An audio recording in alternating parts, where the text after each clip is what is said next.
It's not because of American courts. It's not because of American Republicans. And I'm going to even say it's not because of American Democrats. It is due to bureaucrats in Brussels and in London, and in other places as well.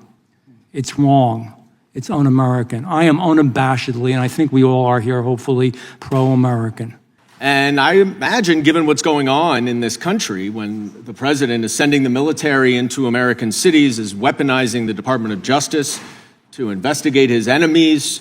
The gravest threats to speech and innovation are coming not from our democratic European allies, but from the authoritarian and unconstitutional actions of the Trump administration. So if these constitute systemic risks to civil discourse, the EU has the power in terms of this content moderation provision to step in.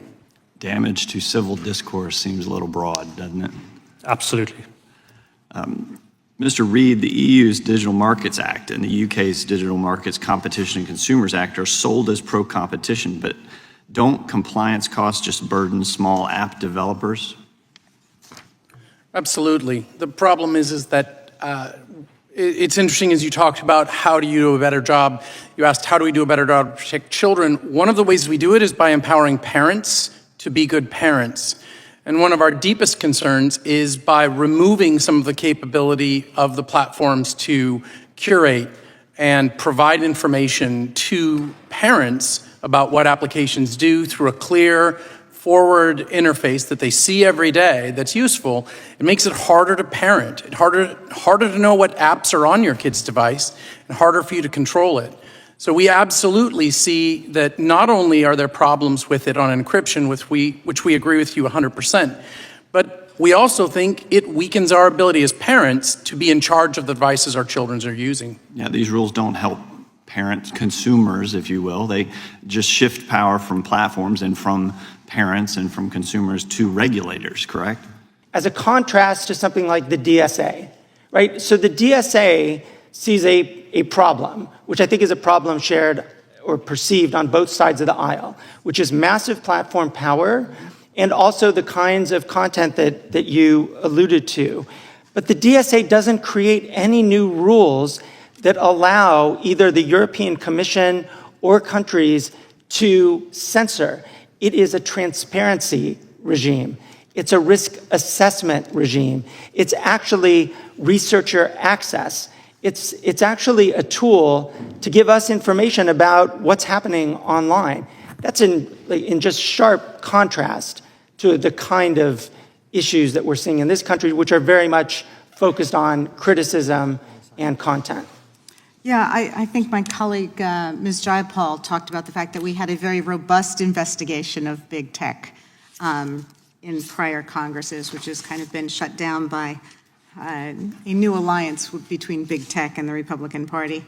But it is about dealing with the real issues and the very real power that these big tech platforms have and trying to provide tools for ordinary citizens to fight back against disinformation or harmful content. Can you talk a little bit about that? Yeah, absolutely. I mean, if you think about one tool that the DSA offers, it's this assurance that individuals will be able to challenge, to appeal content moderation decisions.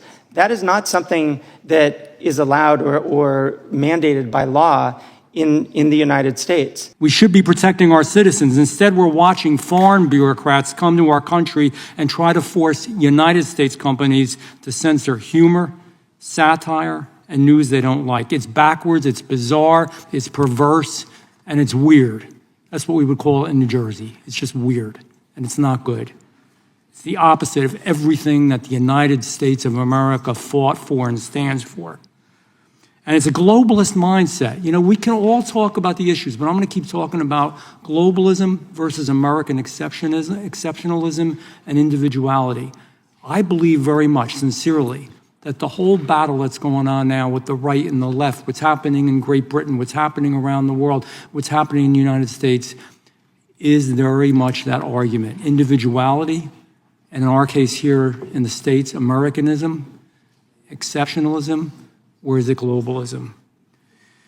And like the EU's Digital Service Act and the UK's Online Safety Act are the pinnacle examples, and they are, of how upside down things have gotten in the effort to globalize our society. And that is the ultimate showdown. It is resulting in our losing of our freedom, losing our influence. And the only winner here are some countries in Europe, Russia, China, and others. And I imagine, given what's going on in this country, when the president is sending the military into American cities, is weaponizing the Department of Justice to investigate his enemies, requiring loyalty oaths from all federal workers at risk of otherwise being fired, the list goes on and on.